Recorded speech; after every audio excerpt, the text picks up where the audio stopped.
কবিতার বর্ণমালায় আজ এক অন্য স্বাদের উপস্থাপনা। শিবরামকে একবার নাকি জিজ্ঞাসা করা হয়েছিল, আপনি লেখেন কখন?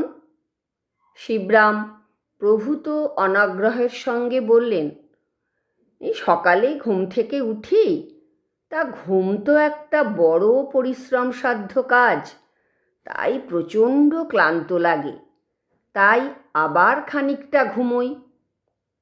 তারপর শেষমেশ ওঠেন কখন? ওই বেলা 11টা বেজে যায়। উঠে উঠে বাথরুম টাথরুম সারি, চা খাই, কাগজটা উল্টে পাল্টে দেখি, স্নান করি। এই করতে করতে দুপুরের খাওয়ার সময় হয়ে যায়, খেয়ে নিই।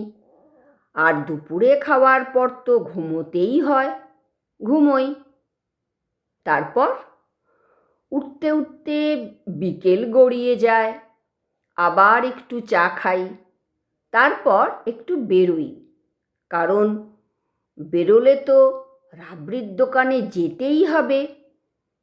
আর রাবড়ি তো পৃথিবীর পরমাশ্চর্য, দিনে একবার রাবড়ি না খেলে কি চলে?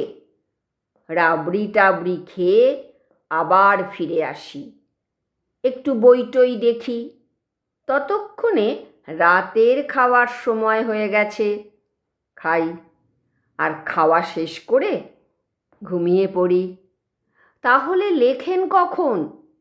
কেন, পরের দিন